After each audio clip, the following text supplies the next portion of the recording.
You are the master. Mind is your servant. That's the correct relationship. Sometimes I say, don't try and stop your thoughts. Allow them full range to express themselves. But don't identify. Try and see. Just be an audience to your own thinking that's going on by itself. You say, okay, I didn't order a takeaway of thoughts. Okay, they come. Eyes open. Okay. And then something panics and go, oh no, I wish, which also adds to fuel to that fire, because it's like resistance, and it seems sometimes some negative aspect of mind grows with resistance.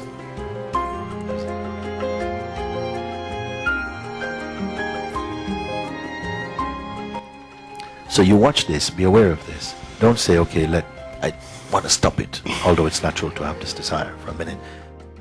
But if that desire come also, just let that join the fire like everything else. You stay out of it as much as possible. Maybe it might feel like, oh my God, this is even worse. I can't do it. This is going to it really is overtaking me now. Then be fully overtaken. Allow yourself to say, okay, overtake me. But I'm only permitted just to look, not to interpret, not to judge, because this is what's been pulled up here. The sap is rising, to identify, it's me, I wish I'd stop this, and the fire is crackling now, it's on full bonfire. But let it happen, and stay out of it, stay in your own neutrality. At first, like I say, it may feel like it's impossible, but then you recognize that this voice that says it's impossible is also firewood. You stay there and see. You can say, don't try to prevent. Okay, throw your best punch. Burn my world. At the beginning, sometimes the inquiry is being used more as a pacifier or a painkiller or something. So there is still, it's not true. It's as though you're looking for rescue. I don't want you to look for rescue, because then you are automatically in the position of a victim. You understand? You're just the eyes looking and the body feeling. Let the body feel the presence energetically of fear and noise and find your peace in it. How are you going to do it? By not having any desire. Don't say, no, I wish this would stop. I wish this. No, don't wish it would stop. Let it just be there. Just like you are only a visitor through your eyes alone. Be alive only through your eyes alone. And say, come, okay, keep coming. And watch the crack. It's okay, do it. It's your way out of this. So something comes out of this experience, that you're not just going around trying to put out fires. You are simply just aware of yourself, not aware of that, because this is where the power goes. We keep wanting to change the picture. You keep wanting to change the picture, which is a projection.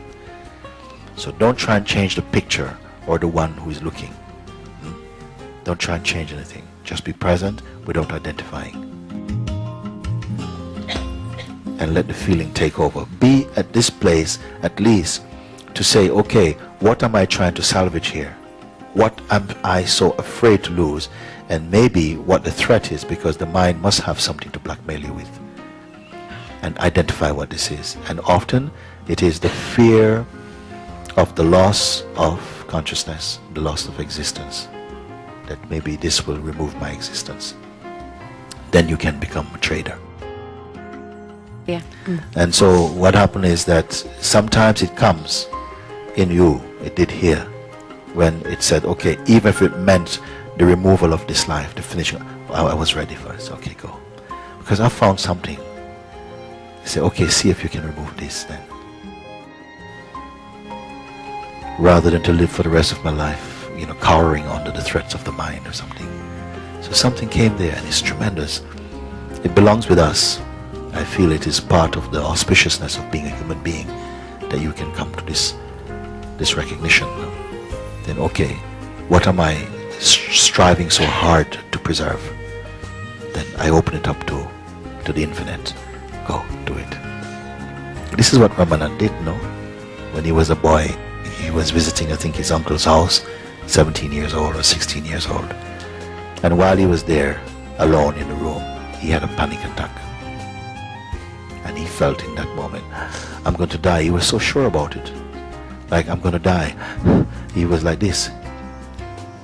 And somehow he felt, as you do growing up in India, you see lots of dead bodies.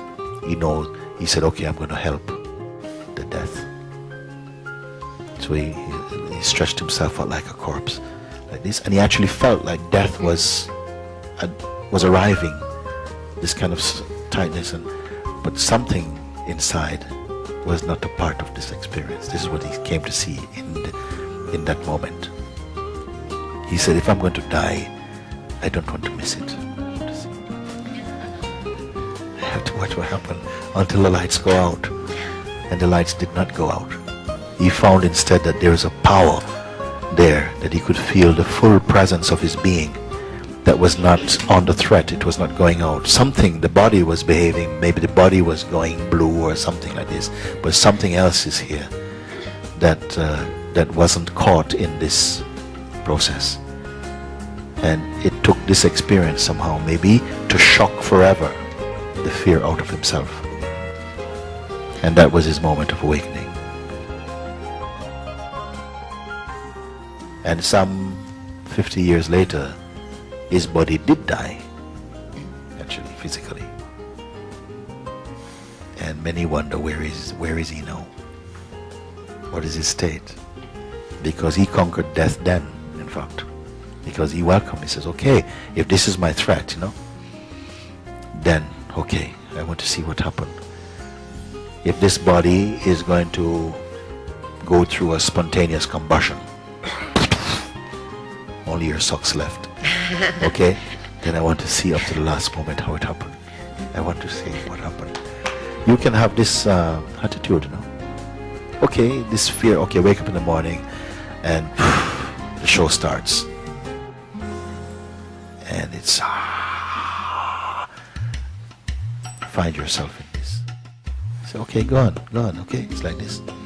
I'm not going to sit there going, oh, it's another terrible day, what am I going to do? I wish it would stop. Oh my God, no, maybe I need to go on a holiday, I need to go to India, I need some satsangs. Or just stay in this moment. Say, okay, come, do it. I can't emphasize more strongly that encouragement to let it go through you, not you go through it, let it go through you. Just been hiding from it, I feel that I've been like cowering. And your very hiding is itself energizing it.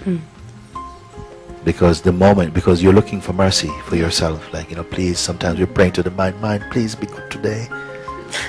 Please don't show me up, please. Looking for mercy from the mind, it's not a good relationship.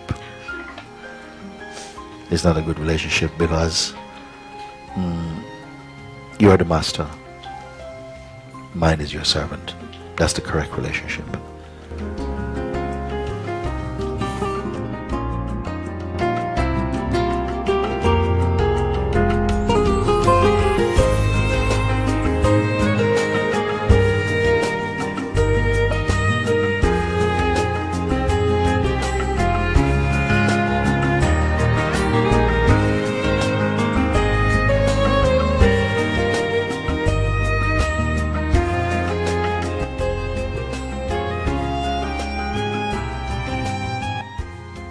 It's your way out of this